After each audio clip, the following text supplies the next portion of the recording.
Greetings, my name is Pete Ring. My background is in military aviation and in particular fighters and choppers. I do these chats on behalf of Air Force Association New South Wales and on behalf of Wings magazine and also for our Wings Australia YouTube channel. Could I also ask that if you like our videos, then please subscribe to our channel and have a look at the description on our channel for this video, and you'll find links to subscribing to our magazine called Wings and subscribing to Air Force Association New South Wales. I have the pleasure of welcoming Wing Commander retired Ray Homer Simpson, OAM CSM, to a chat about his time as the 75 Squadron Fighter Combat Instructor in Operation Falconer. This was 2003, and this particular operation was part of Iraqi freedom. This was Australia's first FA-18 combat operations. During his career, Homer served as an FA-18 fighter pilot and fighter combat instructor. For his role as a fighter combat instructor, he was awarded an Order of Australia Medal. Homer returned to combat operations in 2016 as the Executive Officer of No. 3 Squadron for Operation Okra, flying another 21 combat missions. Selected as a specialist fighter pilot and instructor, Homer continued to fly FA-18s for over 21 years. During this time, he trained fighter pilots in Air Combat Group, accruing 3,100 hours. That's 3,100 hours in the FA-18, and 6,600 hours total. Homer retired in July 2024 after 31 years of service. Homer, welcome to our chat this morning. I'm looking forward to it. Hope we have a bit of fun and ferret out some important things for people to hear about flying an F-18 and actually flying it in combat. So you were a fighter combat instructor. You are a fighter combat instructor. What's the role of a fighter combat instructor and why is it so important? Well, thanks for having us, Pete. First of all, an FCI is an interesting concept, I guess. Before I joined the Air Force, I had no idea what one was. I saw a couple over in Pierce back when I first was a trainee, and I was like, what does that all mean? And then it sort of started to become apparent what it sort of means. And back in 1954, Dick Creswell started our FCI course, which it's important to note was before that movie that came out. They started their course after ours, for what it's worth. But he noticed there was a bit of an atrophy in skills from some of the fighter squadrons after Korea. So he wanted to sort of tune us up. And so back in those days, and this model lasted a long time, every 2 years they'd pick, 6 pilots from the squadrons to then become fighter combat instructors, and they'd train them up. Why do we need them? Is each squadron has then a tactical expert in the squadron to help, tune up that squadron to make sure that they're tactically ready for combat on behalf of the XO and the CO. And obviously for the higher headquarters.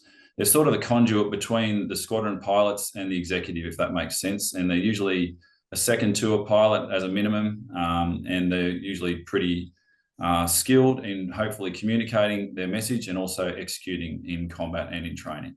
So you were an FCI of 75, and your main, I suppose, challenge in the early days was being an FCI during Operation Falconer, which was part of Iraqi freedom. How did that role go in an actual combat situation? That's what I'm trying to put through. Yeah, I'll probably wind it back a touch if I can, Ringo. So 9/11 happened, and I was at 2OCU as an FCI, and I'd been posted to 75 Squadron as an FCI in 2002. And at that time, we had the G20 to start. So the first tactical orders I ever wrote was how to defend Australia from threats like 9/11, which was really a bit of a mind-blowing thing and not fun at all, if you think about the context of that. So you're a problem solver as a fighter combat instructor, and you've got to get the squadron ready to do whatever role it is. So that was the first one, was actually homeland defense. And that's one of our roles still that we're always on call for, to make sure that we can obviously defend the country from any particular threat, albeit the same as 9/11. And we all know the details of that. But as far as getting ready for the Iraq campaign, Operation Falconer, there was all of us squadron FCIs at the time. We kept in contact because we were all on 26 FCI course. So, and we were all in the squadrons at the time. We'd sort of share notes, and we're getting ready to have to go and do our job. And it was interesting because the Iraqis had some particularly different type of aircraft. They had MiG-25 Foxbat, which is twice as fast as a F-18. So we used to train to try and intercept and, if we had to, shoot them down. Now, what I liken that to, mate, is on a rugby field, I'm a prop front row forward, and there's one winger out there, and I've got to catch this guy. So you got to get the geometry exactly right. So we trained at that, and there was like two props. So I'd send the second guy back and try and squish this guy in the corner of the airspace. So that was part of it. So we're just continually doing workup training, and our focus went from like multi-role to a particularly Operation Falconer role where we thought these are the roles we're going to have to do, which ended up being air-to-air for the first week or two, and then it became predominantly air-to-ground. So we worked up the squadron to go to war, and it was 75 squadron, plus we had some extra folks from Air Combat Group to supplement us as part of that team. When you deployed, with the aircraft, when you personally deployed, were the aircraft already in situ, or did you? Yeah, there's a story there, mate. Like a lot of things. My wife was 8 months pregnant, so I said I'll go last if I could. And on Valentine's Day, I left with the last 3 aircraft to take them across to Diego Garcia, which is a military island in the middle of the Indian Ocean. And then we had to ferry them up to the Middle East from there. So we were on the tanker, which I've heard in some of your other podcasts, the KC-135, which is the wrecking ball, the Iron Maiden, whatever you want to call it. It can hurt you and leave you without a refueling probe if you get your technique wrong. So we actually had a flying spare with another pilot in there to make sure we could get 2 aircraft across. So we started with 3, and we actually did the training of the other 2 pilots airborne. They'd never tanked off this thing before, so I'm instructing them on the way across Australia until we got to Port Hedland. I said, "You guys ready to go blue water ops?" And they're like, "Yep." And the only divert we had was Cocos on the whole way for 6 hours to get them there. So now we've got 3 refueling aircraft to get 3 Hornets across the Diego Garcia. 2 went with us, 1 turned back, 1 went on, and then the last one was a hit and hope. He's coming from Diego, and when we saw his air-to-air TACAN come up, we're like, thank goodness, we're going to get some more fuel. And he turned around and got us some gas, and then once we fueled up, we got those probes in and lit it up and just got to Diego, and the CO was Mel Hupfeld, was pretty happy to see 3 undamaged aircraft land on that island. So I was the last one to get up to the Middle East, but we took 14 aircraft up there by those means. And, getting it across to a different part of the world is a big part of the issue. We always joke around that it's a standard transit. There's no such thing as a standard transit. Something always happens. So that was my experience getting the aircraft across to the Middle East, mate. So on the way, getting back into what was going on in your head, you'd done some pre-work for this particular deployment. The deployment was something that the Australian Air Force hadn't experienced for some time in the sense of going into combat with a fighter aircraft. Did you have any reflections as you, or did you stick mainly just to the flight plan, to the briefing, to the mission definition, or did you have any time just to reflect on what might be waiting at the other end? I think all of that, to be fair, there's a lot of thoughts scattering through your mind, and you want to get them focused and have a really clear message for your pilots so that they know what to do. So we had a concerted workup, like a very diluted workup program that we put together, and it was obviously not just me, it was a whole squadron. The executive officer had a big part to play, TVH, Terry Van Haren, and the CO, and then obviously all the planners as well, which was like Wing Commander Mike Kitcher was over in CENTCOM, and Group Captain Jeff Brown. There's plenty of stuff written about those guys, and they did a lot of work before I got given the hot potato and said, "Hey, you're going." But we kind of had a hint that we might, or we were kind of preparing for it just in case. That's your job. So the squadron had done a workup before we got the official notice, so we weren't doing a totally cold start, if that makes sense. So one of my big focus points was surface-to-air missile defenses and against air-to-air artillery, because that was one of our main threats, was going to be getting shot down by what was then called the super missile engagement zone, SUPERMEZ, that the Iraqis had around the Baghdad area. Very well integrated air defense system. And that was something we're going to have to break down. Obviously, that's more of the US, how I say, stealth assets go and do that on the first couple of days of the war. But after that's done, then obviously we'll be able to have some more freedom of movement in there. So we're working up to all that in case one or two of them got left behind, because that was one of our biggest threats, obviously, was getting shot down by the surface-to-air missile defenses of the Iraqis. Yeah. So a lot of work up. So the air environment you're going into is quite complex. For sure. And I think, what's interesting, and this just for folks watching, fighter pilots, we train. And, that wasn't lost on me that, guys like yourself, we got to represent you because you've been holding the fort all the way through, and all those lessons learned have come from everyone from the start of Air Force all the way through. And we're now the custodians or the stewards of that fighter community. That's our time. And then the balloon goes up. And funnily enough, we're going on combat ops. So we wanted to represent everyone well and make sure that we did our job.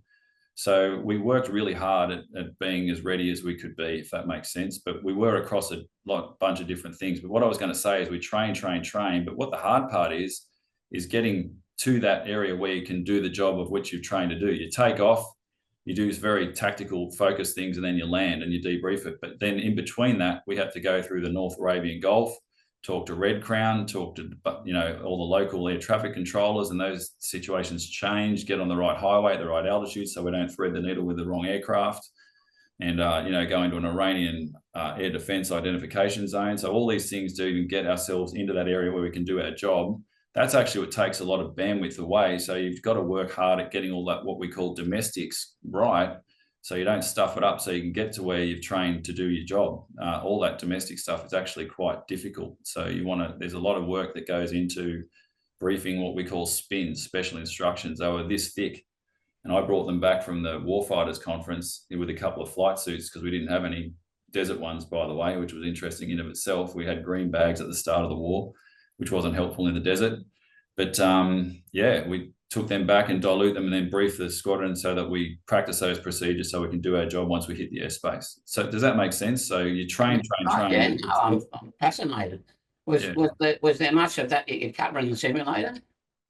As much as we could, but there's nothing like doing it. You know what I mean? The access, the environment, the lack of radio, the frequency changes. We have crypto codes on our radios when we're talking to military folks. You're hoping they're working. We've got, things like identify friend or foe, which is on your aircraft. You see this thing getting interrogated by a warship. You're like, I hope that works. And it says it's okay. You're like, thank God, good job, avionics team. So there's a lot of little things that need to go right, and they're really important. Like we lost blue fighters from having those modes not work in combat and being shot down by our own surface-to-air missile systems, which is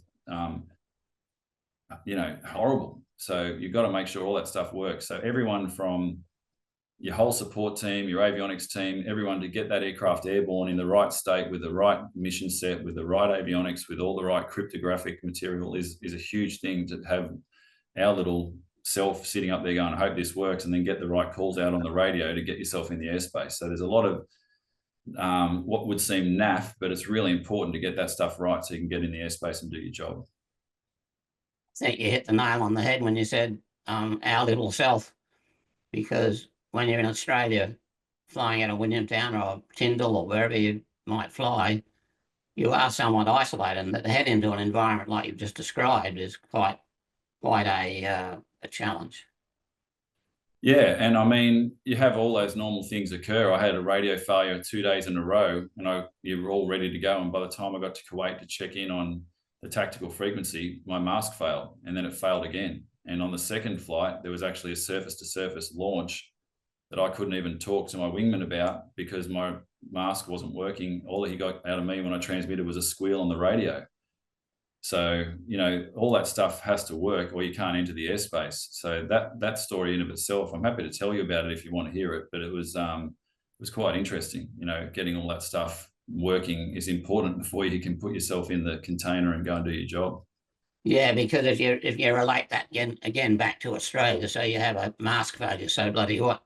You fly back to Tyndall or Williamtown or wherever, but you've got the complexity up there that makes everything that is not working a threat to you and your survival.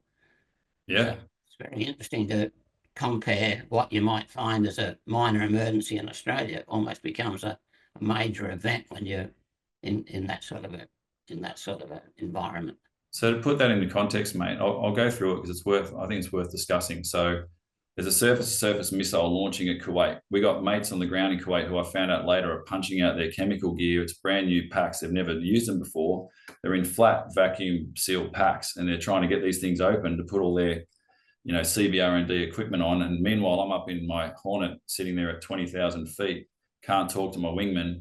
I'm going red inside my helmet because I'm a little bit pissed off. And I'm like, all right, I need to get some messaging across to my wingman. So I point at this surface-to-surface missile and do an aileron roll, which is an old school symbol of like, hey, target over here, which we hadn't trained to. And my wingman says, I'm tally. I'm like, well, that's good. So then we just start moving our aircraft to make sure it's not looking at us, and it's then clearly not at us. And I see two puffs of smoke come off from my right 2 o'clock. They're Patriot missiles. The first one comes up and hits this missile head to head and blows it up. The second one comes up and hits it and blows it up and turns it into more smoke. And so that's about 3 or 4 miles away from our aircraft by the time we got close enough to go and see what it was. And we were that close, and I had no radios. I couldn't talk to anyone. So at the end of that, when my heart rate gets down to about 180, I waggled my wingman in. He comes in, and I'm giving him the whole, I can hear, I can't talk, and he led me home. That was it. So I'd lost a combat mission, but it was still exciting because there was something coming up at us. We weren't sure if it was on us, on someone else, and then the Patriots shot both of them, like literally just over there with no mask. So when I went and saw the life support guys, I was like, can we please change my mask? And they're like, yep, no worries. So, those sort of things happen. So everything has to work. So it's an interesting setup. What a view that was.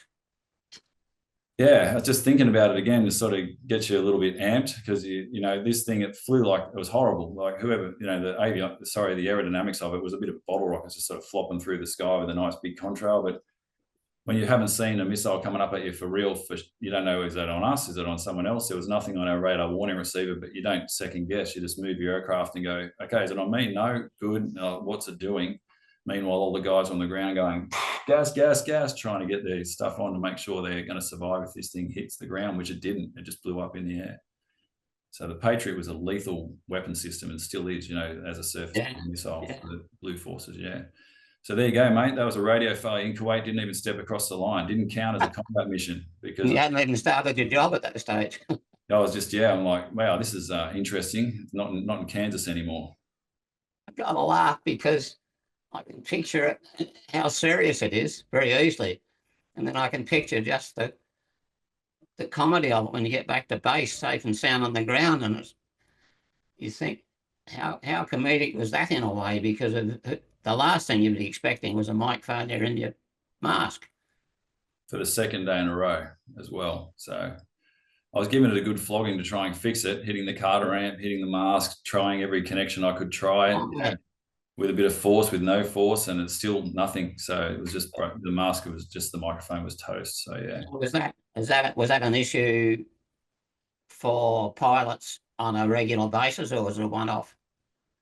No, and I must tip my hat to the life support crew here. They always have your kit really ready to go and in a very good state. So it was just bad luck. It was unfortunate it happened 2 days in a row. I was a little bit sad about that, but it didn't happen again. Let's just say that. It was good.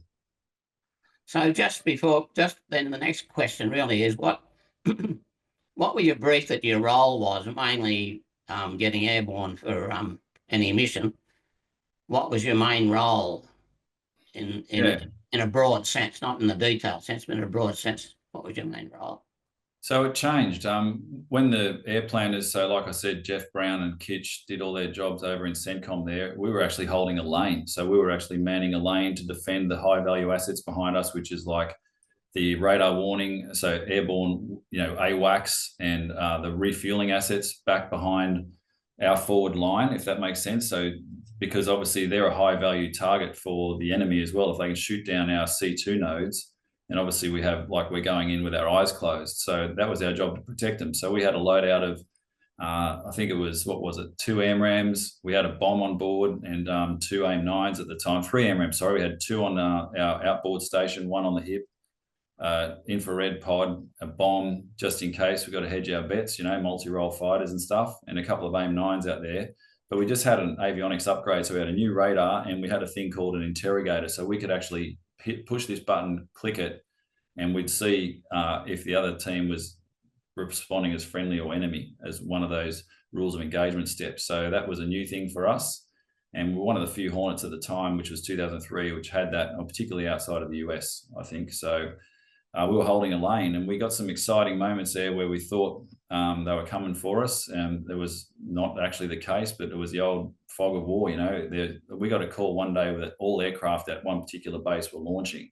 And I was the mission commander of that lane with 6 aircraft. We had 2 right up on the front, 2 in transit, 2 on the tanker at all times. So we've got like a goalie, if that makes sense, the midfield and the forwards, trying to make sure that fast winger I was telling you about doesn't get round the outside and do some damage downrange. So we practiced a lot of that, and we had some pretty cool heads in the cockpit because some of that was interesting times during the first few days. What we realized pretty quickly, though, was that the Iraqi Air Force weren't really going to play. They started to bury their aircraft under the sand, and we got pictures of that, and intelligence is coming back. But being a little bit, how do I say this, suspicious, I thought, is that a head fake? Is that an old broken one they're putting on there to try and get us to think that they're broken and we're not ready to go? So obviously we're thinking all those sorts of things. So we're ready to go until we weren't. And even when we had air to ground, when we swapped to the air to ground role after a few days, probably a week, we still had an air-to-air missile or 2 on board to make sure that we were able to defend ourselves against fighters if they came out. I'm going to ask you about a typical mission shortly, but what was your approximate mission duration in hours? The average mission?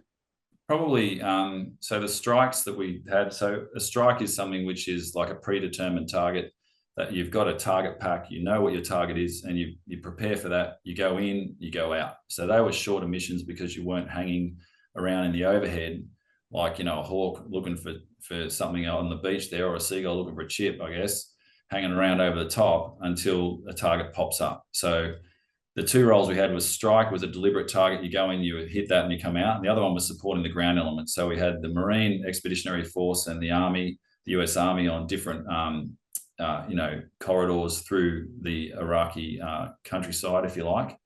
And we were supporting each element of those in accordance with our air task order. So that was called XCAS, X being like on alert, and close air support is CAS. So we were obviously then, we'd talk to someone on the ground down there, one of their forward air controllers, who is now what they call a JTAC. J is in front of everything. Everything's joint these days. Terminal attack controller, which then you do a radio hookup with them, and then you do an old school 9-line talk on, which people might be familiar with, where you go through a 9-line briefing about how to work out what the target set is and how you can get it. So that ended up being our primary role for most of Operation Falconer, was what we call CAS.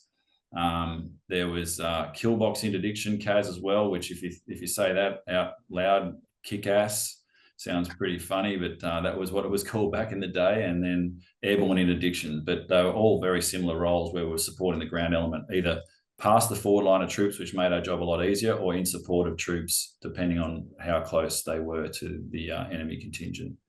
So did that amount to a several-hour mission? Yeah, so sorry, I didn't answer how long the flights were. So the short ones, so the strike was probably 3 to 4 to 5 hours, and then the longer missions could have been 6, 7, 8, like shorter than Operation Okra, which was, all close air support. Yeah. We're always in the overhead. Yeah. So there was plenty of tankers in the air for you? No, there wasn't. That's the problem. So you always had to be running the fuel gauge about how close can I get to this base, that base, and depending, as the war went on, we owned the southern bases, but we certainly didn't own the northern ones, which is totally different to Operation Okra, where we could land at bases a lot further north. So there was no really friendly ones there. So you're always running a fuel combat string back to your bingo bug to go, can I get back to this base? And we had one of our young pilots who got really low on fuel, who had to duck into Kuwait. And he was pretty amped because he had no gas at all. And yeah, we got him back on deck. So there wasn't always tankers available. And obviously tankers have priority. So sometimes you're on the tanker and then there might be a mission that gets priority over you, and then you have to just go and sit and wait for your turn. It's like an ambulance coming through to the petrol station who's out of gas. You've just got to wait your turn and then just saunter until you can get some fuel again. So there were tankers in areas, but there wasn't heaps of them. There was just enough, I'd say. Always short on fuel in a fighter plane, as you well know. Yeah, well, I was going to say my time in fighter planes, both Sabre and Mirage, obviously nowhere to air. That was the whole mission. Always monitoring the fuel was just sometimes very stressful, trying to get the job done and get back with enough fuel. So I also believe there was fairly strict conditions of rules of engagement. That's right, Pete. So one of the guys who deployed with us was in a standardization role at the time. He's an FCI as well. Phil Eldridge wrote a really excellent knee pad card, which diluted a lot of legalese into an executable A5 piece of paper to run through a military targeting process to make sure that we could actually prosecute a target. Now, interestingly, in 2003, individually in the cockpit, we could actually employ weapons without talking to anyone else, depending on your particular mission set. So you would often get a thing called Type 3 control from a JTAC, which just means you can have at anything in this particular area because it's all enemy forces. So then you're having to go through your own process. And we were very deliberate about that. We practiced it in training and then in combat. It did us well because everyone knew exactly what the rules of engagement were. And if there was any doubt, there was no doubt. We would not drop, Yeah. So it was really important. And one thing more than that too, right? We were very aware of the significance of some of the cultural targets that might be on the ground. So if we thought that there might be an impact on the local community and it wasn't proportional to what the target we were given to by the ground element was, if they weren't under direct threat, so things of cultural significance, we would deliberately not target that, if that makes sense. So we used to have a saying that sometimes the best bomb you drop is the one you decide not to, because lethal force is a burden and it's a responsibility that you want to make sure when you press that red pickle button and something comes off your aircraft, you know exactly where it's going and it's going there for the right reason. It's hugely important. So we've been through a lot of the stuff that I had up to have a yarn to you about, but obviously there were far more pressure points than maybe in the sense of operating in Australia than you can ever imagine up there, and they weren't all to do with getting a bomb on target. All sorts of pressure points that you guys had to get used to and learn to manage. So that must have been pretty stressful as well. Yeah, there's one particular mission that I flew was on the 23rd of March, and I was looking at the date today. It's it's pretty close to that now. All those years ago,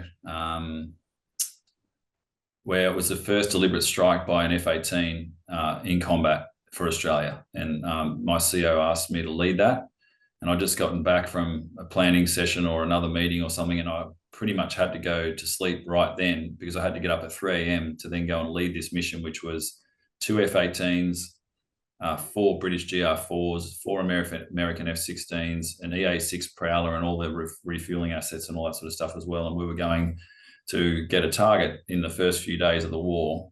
And it was really important that we got that right, because we had some of our first missions, we had a few things going on where back home the government was like, hey, how's it all going down there? And we just needed to get something runs on the board, if that makes sense. So the CEO was like, Homer, this is an important mission.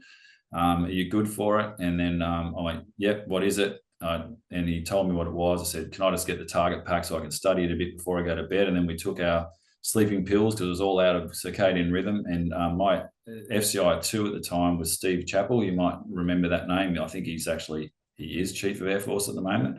So a pretty handy fella to have, plan the mission for you. So you got full trust in your team. Got up in the morning, he briefed the target pack, and I pushed and started to get all these guys on the radio, and then we executed that mission. When we came back, we had 2 2,000-pound bombs, laser-guided bombs, GBU-10s for that mission with me and my wingman. So they're really heavy. So your jet's not performing all that well. You're refueling in the morning with the sun in your eyes and all these things going through your head. And you say, well, what if I get this wrong? What if it doesn't work? And at the end of the day, you just push all that aside and go back to your process. Do your air-to-ground checks. Do them 3 times in a row. Make sure your wingman's good to go. got your target pack, and then just start to do the process which we train for over and over and over again. Like I said, to get yourself in that airspace. We've earned the right to be there. We've trained and trained and trained. So you just go back to what you've trained to do and try and block out all that noise. You just get like singularly focused on the job at hand and get it done. And thankfully it worked. But as I was flying back home, and I was a lot lighter by that stage, less fuel and less weapons, I was quite relieved. So you feel this sense of kind of, poor, but now you got to switch on and go, I've still got 2.5 hours. I've got to refuel and get this aircraft back home on the deck to go and do another mission. But I flew right over the top of my CO, and he saw that I had no bombs on it, a big wing waggle. And Mel said at the time, he goes, oh, good. Okay. So we got some, weapons down, which is great. So that was quite a stressful mission on the surface of it all, but I was very privileged and humbled to be, offered that opportunity to do that. And thankfully it went well. So, yeah. Isn't it amazing how much in our lives, or from all the people I've spoken to, their lives, they keep coming back to training. When things get tough, when things get different, you go back to the training and the procedures you have perfected in training. And I think that's a really good lesson for a whole lot of people who fly aeroplanes to endorse training as one of the most important factors that you can have behind you. Yeah, I couldn't agree more, mate. Like it's you get to the point where it becomes not quite second nature, but you've done it before, so you know you can do it. So it gives you a bit of confidence when things are a little bit more edgy, that you go back to the process, which you hear a lot of sports people talk about as well. That's what it is to just center yourself again and just go back to what you've done before, because that system works. Yeah. That makes you a little calmer, gives you a bit more capacity, because I'll be honest, at the time, there was things starting to indicate that they were looking at us. So surface to air systems and stuff like that. So you've got all those things happening real time as well. That you've got to deal with, that you might not necessarily have in training, because they were all, notional, not real. Now they're real. And you've got these noises in your headset going, okay, so they are looking at us. So there's, all these extra things that you have to earn the right to have that capacity to deal with as you're going through.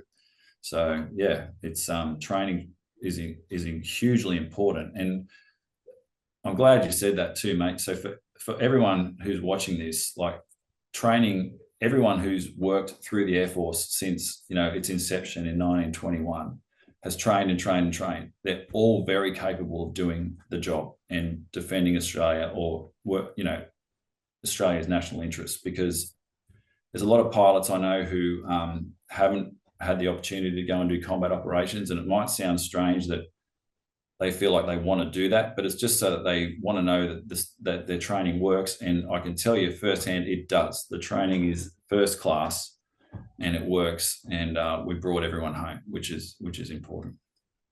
Damn important. Anyway, I sit here, actually, I'm almost in the cockpit with you when you're talking. So I can feel all the heartbeat increases and all the calming back down again. Because, whatever aircraft you fly, if it's a fighter, you've been through it, not for the same reasons and not in the same situations, but you've been through that change in emotions, the change in your heartbeat, the change in your blood pressure, the change in, and then all of a sudden you're back to the training model and everything quietens down again. It's quite interesting. One of the things I've had impressed upon me by so many people like yourself in the last couple of years I've been doing these YouTube videos is that very fact, and I never made it quite the connection how important it was, and I can now make about how training is the very essence of your success. Any other missions that stood out for you that you might want to talk about? There was a couple of missions where, you're talking to ground elements, and a lot of the forces on the ground, and credit to the US forces, they just go to places that, really hostile and dangerous, and they're out there doing their job. So you're talking to a lot of US forces, but I did talk a couple of times to, I won't say their call sign, but there was an Aussie accent on the radio. And you hear this, and it was our special forces element in the SASR out in the middle of Whoop Whoop, you know, and you kind of just have that moment and go, oh, yeah, wow, that's an Aussie out there. So you sort of, hey, mate, what can I do for you? And you just really, it was like, wow, these guys are, you know, out in the middle of nowhere on long range patrol vehicles, you know, in the dust. And I'm sitting there in 22 degrees with a nice little Camelback to have a drink of water and all that sort of stuff. And, you know, they're bashing around in the sand, and you just want to help them out. You know what I mean? So they had occupation of an airfield called Al Assad as well. So I actually wasn't involved with this mission, but it was a really interesting one. There was a cement factory out there where there was some Iraqi forces. And one of the things I'm really proud of with the way that the Australian forces did their job was we looked for outcomes which weren't necessarily lethal. So this one particularly, the guys on the ground told us the situation, and they wanted to, you know, have an effect on these guys and effectively make them surrender. So the Hornet's a supersonic aircraft, which is cool. If you've ever heard a you know, thunder over the top of your house, well, that's lightning breaking the speed of sound. But when a fighter plane is pointing at you and it sends a shockwave towards your position, that's entirely something different altogether. Now, I didn't know that until I was sitting at Bluey's Beach on a surf trip one day, and I thought the garbage truck hit the house. Now I look up, and there's this contrail doing an engine test, which was pointing straight towards me, and that thing hit you in the chest. And I've heard a lot of aircraft fly past, but still I was like, oh, geez, that's really noisy. So you can imagine now in a combat sense where we did a supersonic pass over this particular area of the enemy forces, and they surrendered. So they're just like, they heard the supersonic boom, went, wow, there's a fighter plane up there. That's me done. So, which was pretty cool because, you know, they were hungry, tired, thirsty, and the you know, yes, the guys took them and, you know, put them into the custody there, I guess, but they just basically looked after them and gave us some water, some food, and got the weapons off them, and that was the end of that. So, you know, a good outcome, because ultimately this is something, you know, it's a little controversial, I guess, but everyone in the military thinks they're the good guy because they're doing it for their right reasons, right? And I respect that, and I have respect for anyone in the armed forces, and that includes the guys on the ground who, you know, at that time were on the opposition. So, just for other pilots and other aviators, what sort of things are in your scan pattern while you're heading in to drop some bombs, or you're on air defense of a corridor, or you're under pressure of some sort, which is distracting you from maybe just flying the aeroplane and operating it as a weapon? But what sort of things are in your scan pattern at that stage that you have to keep up to date with? Otherwise, there could be, if you don't, there could be some very high risk associated with anything that you lapsed in monitoring. It's a great question. I mean, it sounds simple, but fly the aircraft. Like at all times, you must fly the aircraft. So your scan, depending on if you're close to the ground, what we call a mission cross-check time is quite, you know, every second or two, you're coming back to the head-up display to go, am I going where I want it to go?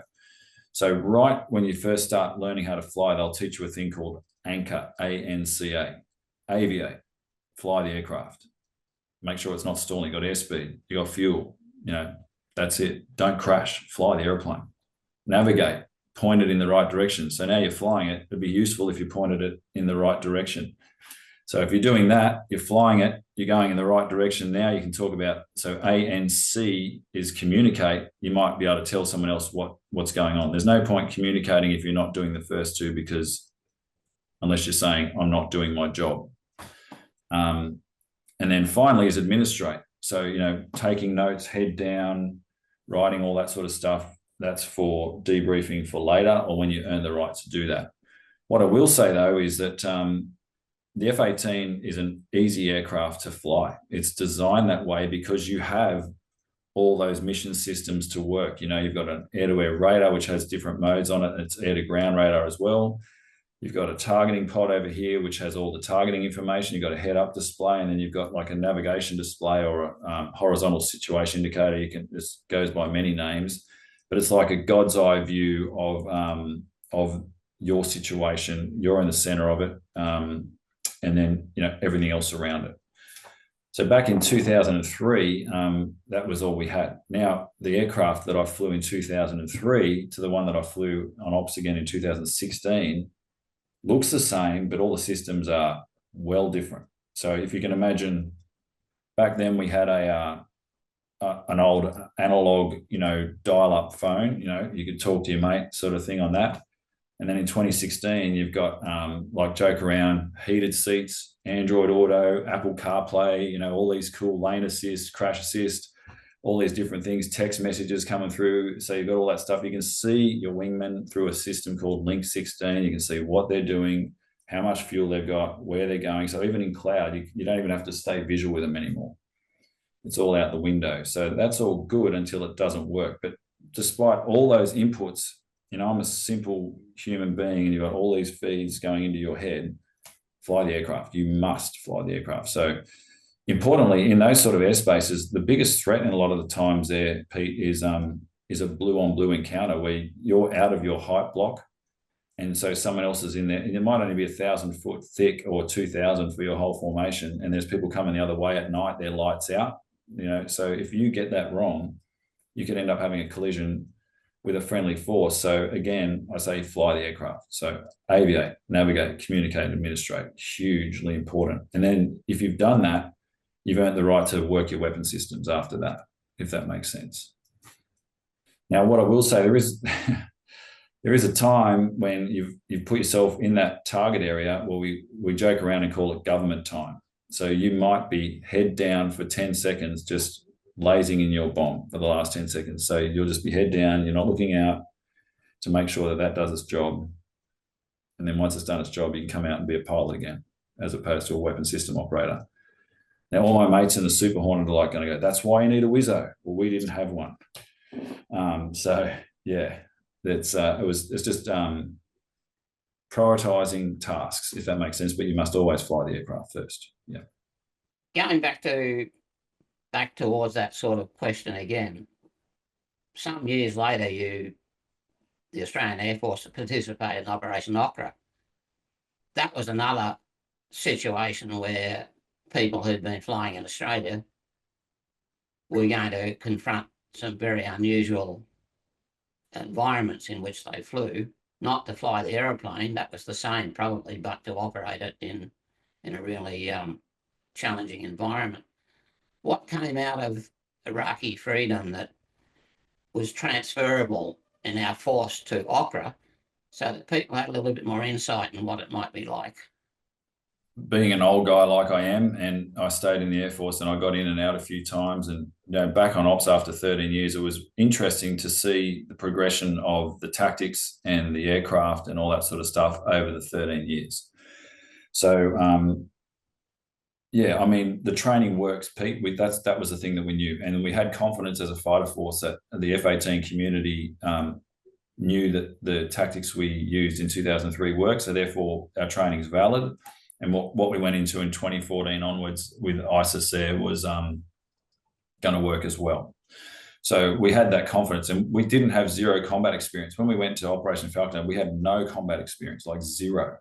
So you kind of, all those exercises like Red Flag, which is designed to do your first 10 combat missions, are really effective, but you don't know they're going to work until you go and try it. So we had that experience. We knew that we had some combat experience. So it wasn't as raw, I guess, as when we first went in. Like I said before, too, the F-18 have been upgraded, so you got lots of different capabilities now. The weapons change from what we would call ballistic drop with a laser guided. So, it'd come off the aircraft and follow a laser spot. That was its only guidance. Now you've got a GPS guided bomb. So they were very accurate, and, but you had to be very disciplined to put in 10 digits to make sure that every single one of those digits was exactly right, because each one of those digits is an order of magnitude of a miss. So, that was that you had to administrate. So you aviate, navigate, communicate. The administration was putting that data in, but then you'd read that back to the ground element and they go, yep. Now, since then, the aircraft had changed so much that the actual ground forces, our folks in the headquarters, we had layers of safety. We had a guy called a red card holder who would authorize attacks. We didn't have that in 2003. We were doing that ourselves. Just a bit more scrutiny and backup from the ground, but that's not always going to be the case in potential future conflicts, but that's how it was in 2016. What I like in the Hornet 2 at that time, mate, was, the old computer towers that we used to have, the big tower and the motherboards would go in. The computer tower is the Hornet's airframe. It looks great, does its job. The Hornet it is still a great airframe, but all the computers were all changed out. The flight control computers, the weapon computers, the mission computers, all that sort of stuff. Chop and change, it's a totally different computer. It looks the same, but we had lots more capability.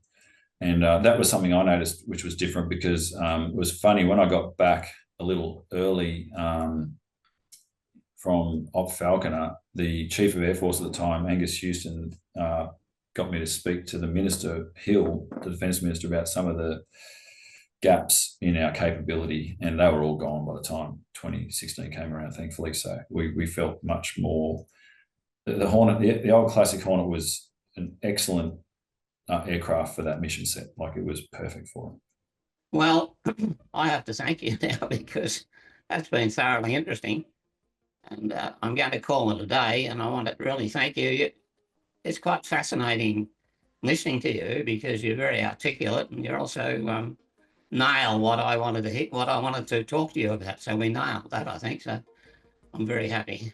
Thanks, Ringo. I mean, the questions help, it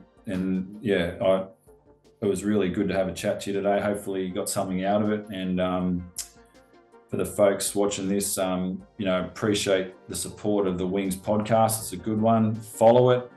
He's a good fella, Ringo. He's doing it for the right reason. So thanks, mate, for the work you do and the work you continue to do. And it's been a pleasure, mate. Thanks for the chat. If you've enjoyed this chat, then please subscribe to our channel. Our channel supports veterans directly and indirectly. We are all volunteers. Additionally, if you go to the description of this particular video, you'll see links to the Australian Military Aviation History Association and links to Air Force Association New South Wales, and you'll see the subscription button to subscribe to our premium aviation magazine.